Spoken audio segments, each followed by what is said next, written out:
So first of all अस्सलाम वालेकुम and कैसे हैं आप सब। आई होप लेक्चर नंबर आपको स्क्रीन पर शो हो रहे हैं। Without wasting any time let's get to the point.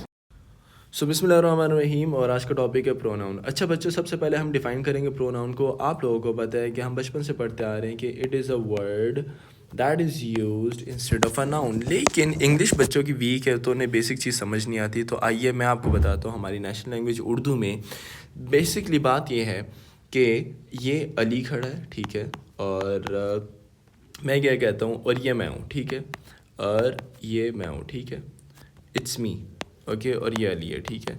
और मैं क्या कहना चाहता हूँ, मैं कहता हूँ कि अली इधर आओ, अली कम हेयर, ठीक है। एक बात तो ये है, ये अली आपको पता है मैंने लास्ट टाइम बताया था कि P for proper, N for noun है, ठीक है। लेकिन मैं कहता हूँ कि अली, अली की जगह मैं ये नहीं कहता हूँ कि अली इधर आओ। अब मैं कहने वाला हूँ कि यू, मैं इसे इशारा करके कहता हूँ यस यू कम हेयर। अब मुझे बात बताइएगा, ये प्रॉपर नाउन है, ये प्रॉपर नाउन है, ठीक है। मैंने ये जगह ये वर्ड यूज़ किया, इस वर्ड को कहते हैं प्रोनाउन। क्या कहते हैं? प्रोनाउन।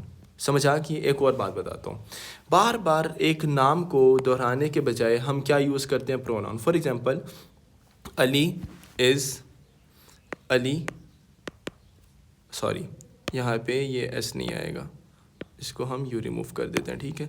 अब यहाँ पे मैं क्या कहने वाला हूँ कि Ali is good boy, full stop, Ali is reading book, okay. यहाँ पे मैं लिख देता हूँ इसको बुक, ओके।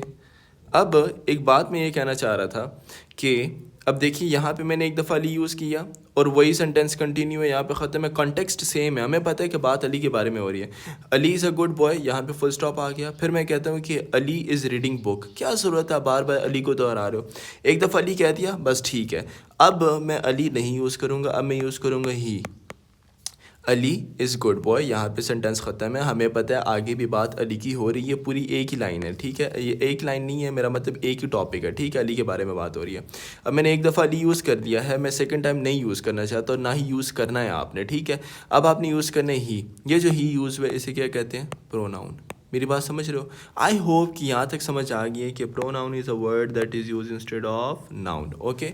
अच्छा जी, आइए अब आते हैं हम अपनी मेन चीज़ की तरफ, वो है जी kinds of a noun, kinds of a pronoun, sorry my bad, kinds of pronoun, okay. Let's get start and come to the point. यहाँ पे मैं आपको एक मेनेमोनिक बताना चाहता हूँ और मेनेमोनिक ये है PRIDE। देखिए, याद करने का तरीका पता है क्या होता है? सबसे पहले आपने एक डेफिनेशन देखनी है, डेफिनेशन के बाद काइंड्स ऑफ अ नाउन को रट लेना है। काइंड्स ऑफ अ नाउन, जब तक नाम याद नहीं होंगे ना तब तक आपको कुछ नहीं याद होने वाला, क्योंकि जहन में जब एमसीक्यू आते हैं ना तो एमसीक्यू में ऑप्शन काइंड्स के आते हैं। तो काइंड्स आपको पहले डेफिनेशन पता होगी तो आप आगे कर पाओगे, ठीक है। अब P4 आपने याद रखना है, एक होता है पर्सनल प्रोनाउन। क्या होता है? Personal pronoun. मैं आगे प्रोनाउन बार बार नहीं लिखूंगा, ठीक है, बस समझ आना।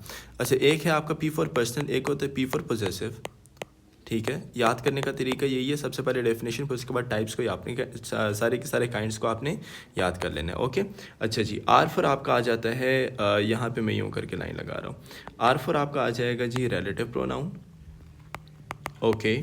फिर आ जाता है रिफ्लेक्सिव प्रोनाउन, ओके।